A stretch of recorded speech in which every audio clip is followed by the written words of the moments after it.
So you wouldn't know this, but this is take two because I was clearly so quiet on the first one, but I'm still excited. So we're going to go through this again. I am going to further down on my post link you to some tutorials right from planbook.com that shows you how to get started and pretty much introduces every feature you could want. Basically, what I want to do is get you excited and show you the things that I love about it. So the first thing is that you can bookmark planbook.com right in your browser. I do it in my Chrome browser and then I log into Chrome so that I can have it no matter where I am. So you can bookmark it right on your browser, and it's the first thing I do. I open my browser when I get to school and I click on Planbook and I sign in, and my plans are right there on my screen. It's easy to click back to throughout the day. They do have an iPad app. I don't know if there's an Android app. I'm guessing yes. So I do sometimes bring it up on my iPad, which is nice. Every once in a while, if my computer's being funky, I can open it up on there so I'm not totally lost. But it's right there. I have never had a problem. We've been really lucky with our internet, I think, at school. I've never had a problem with being able to access it. There is a feature where you can print your plans, but I've never had to do that because one of the things I'm trying to do is save paper. So first thing up in the corner over here, I talked about you could see previous years. So I can go back to last year if I want. I can look at the summer, or I can be in the current year. So that's something that's really easy to click to if I want to go back to last year. I did it when we were planning the other day to see, hey, what were we teaching when? What week did we start that? I could look at that really easily just by clicking back to my old year because it saves it. And when you want to add your next year, the choice is right there. The other thing is it's really easy to set up your classes. So there's a whole tutorial on that, but I will show you that under Go To, there's classes, and you can add all your classes in. It automatically starts them on the first day of your school and ends them on the last day of your school, but you can change those if you want to, if you have semesters or something. You can pick your color and click the days that it's on in case you have a funky schedule where it's not every day. Specials are the only thing that changes for us, so I just put special, and that changes each day, but I have a separate schedule where I keep track of that. So you can move these around. If you do something wrong, it's really easy to edit them, and up in the corner is where you add classes. But let's go back to our plans. The other thing that was new, is just started this summer, was you could hook it up to your Google account.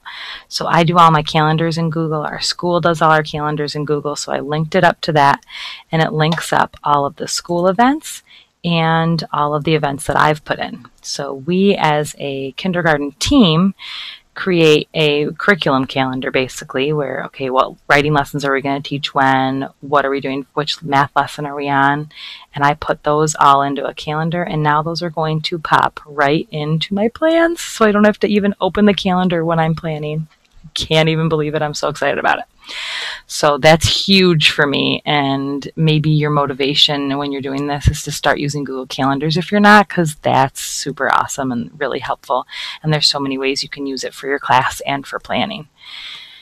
So the next thing I wanted to show you was that it's super easy to add a lesson. So I've kind of added a lesson over here, but anytime you want to add a lesson, you're going to click on the section that you're adding in.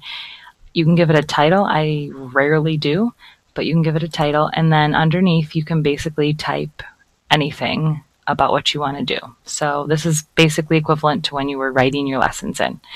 You can change the fonts, you can change the sizes, you can change the colors. So if you were one of those like fancy different color pens, you can still do that. It can still look pretty. You can add lessons from a unit. I haven't explored that a lot, but that's possible. But what's even better about this than your paper plan book is you can add links, images, and videos. So you have a link, a website you want to take them to during this lesson, you put it right in there, you open up on your browser, you click on your link. You don't have to have it somewhere else, you don't have to have it bookmarked, you don't have to have it written down, it's right there in your plan book. Same thing with the video, right there in your plan book, easy to access. Think about sharing this with other teachers, or just how easy it is to be able to get to things when you need them. They're all right there as you're planning, which is awesome. And you just save it, and your lesson appears. What's great about it is once your lesson's in, you can click on that little arrow and you can go back and edit it again. You can easily move the lesson. You can copy it and paste it somewhere else if you put it in the wrong spot, or if you want it on a different day. I do that all the time when I just want to move one specific lesson to a different time or a different day. I copy and paste it. You can bump the lesson. So if you want to move all the lessons, that happens sometimes when we have a snow day. I need to bump everything over. It's really easy. I just click bump, everything moves. I don't have to erase anything. I don't rip paper. I don't waste paper. I don't waste pages. It's super simple to change everything and just bump everything over. You can extend it. So if your lesson's going to take extra time, that's simple too.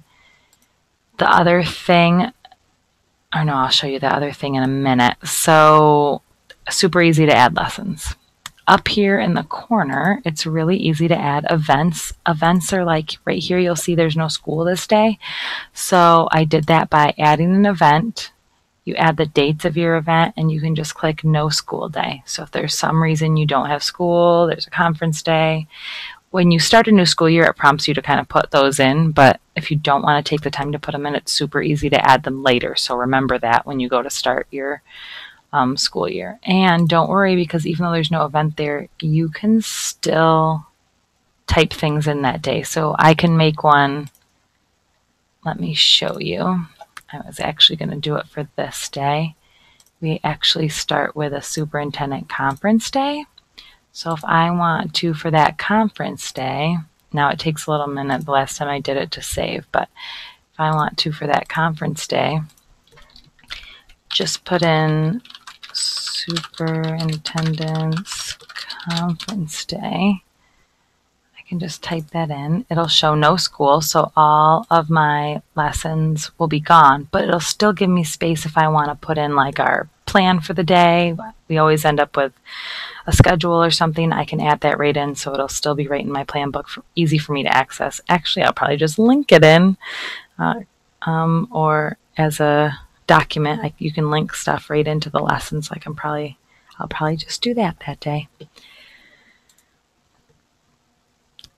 So over here, I was kind of showing you, so that's adding events. You can jump to any date if you want to go to a specific date to look at your plans. I typically use the arrows and just click through week by week. Up here are notes section. Last year I used the teacher notes for like a to-do list. So as I would plan, I would type in the things I needed to do. I'm kind of switching over to using Gmail tasks, but that's certainly an option for you if you want to. And these other options are new. You can give access to students and substitutes. I have to look into that a little bit more because I'm interested in that. So those are two things I will be exploring more this year, and I will have to get back to you on that. So the last thing that I really want to highlight is my new favorite thing. So at the end of last year, I realized you could add standards to any lesson. So when I created this lesson, I typed in that we were doing an on-demand, and then over here I clicked on standards and add standards, and they all pop up for you. You don't have to know them. You don't have to copy and paste them from another place. You can easily browse through them there. They're sorted by grade level. You can sort the kind of standards you're looking for, the topic that you're under, and then highlight it, and it adds it right to your lesson. You can add more than one to each lesson if you want. And then you apply and it pops in there. Here is the even better part. I am often wondering, did I hit all the standards? We use certain resources that I know make sure that we hit certain standards, but there's other areas where I'm never sure. So now you can go to standards, and it lists all the standards and literally tells you how many times you've taught it and the dates that you taught that standard. That is incredible to me. So I think I'm really going to focus more on adding the standards as I'm planning this year. That is something I would never be able to do in a paper book.